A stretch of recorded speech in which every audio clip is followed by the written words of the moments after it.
Hello बच्चों, let's read the question. Given figure represents a crystal unit of cesium fluoride CaCl. The cesium atoms represented by open circles are situated at the corners of the cube of side zero point 0.4 nanometer, whereas a Cl atom is situated at the center of the cube. The Cs atoms are deficient of one electron and Cl atom carries an excess electron. What is the net electric field on the chlorine atom Cl atom due to the 8 CS atom? तो बच्चों यहाँ पे हमें दिया है कि ये corners पे जो है वो CS प्लस के एटम से मतलब it is a ion, caesium ion जो कि पॉजिटिव आयन है, जिसका जो वैलेंसी है वो +1 है। मतलब उसका उसके ऊपर चार्ज नेट चार्ज +1 है। और ये जो सेंटर में है उसे हम ले लेंगे Cl माइनस। ठीक है।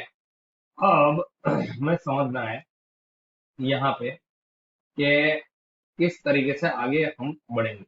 तो देखो यहाँ पे सबसे पहले हम लेते हैं, let us take here one more key concept. की कॉन्सेप्ट यहाँ पे हम जो यूज करने वाले हैं वो है electric electric field and superposition. Electric field and superposition position principle. ठीक है। तो इसका कॉन्सेप्ट कुछ ऐसा है कि अगर मेरे पास कोई चार्ज है, लेट्स से Q1, और यहाँ पे दो और चार्ज है Q2 और Q3, तो charge on Q1 can be calculated vectorially, मतलब force on Q1 can be calculated as force on 1 due to 2 and force on 1 due to 3। ये दोनों का वेक्टर एडिशन होगा फोर्स ऑन 1। तो ये हमारा सुपरपोजिशन प्रिंसिपल बोलता है कि F force on first particle is force on first particle due to 2 plus force on first particle due to 3। तो यही कॉन्सेप्ट हम यहाँ पे लगाएंगे। तो let us redraw here again एक, हम लोग एक यहाँ पे बना देते हैं एक क्यूब। ठीक है।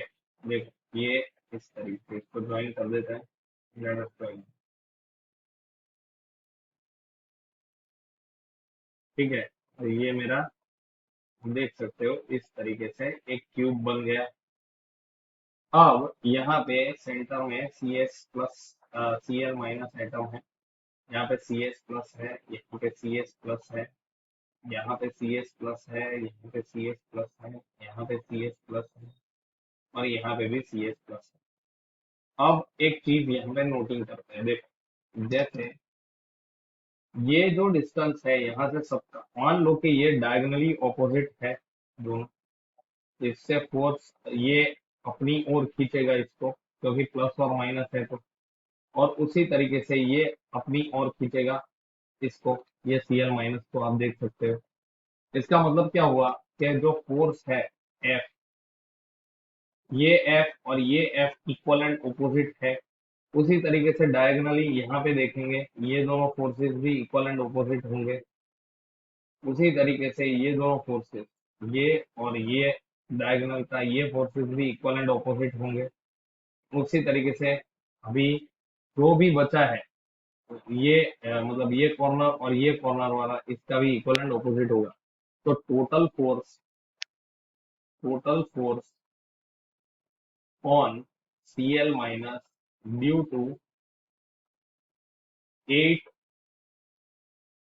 Cs plus ions due to symmetry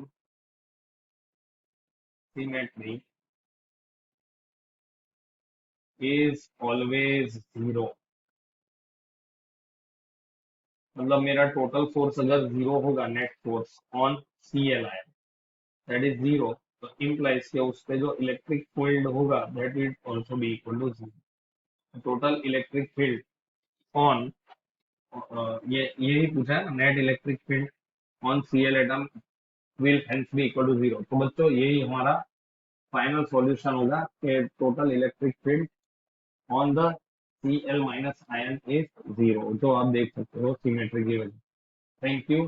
best of luck.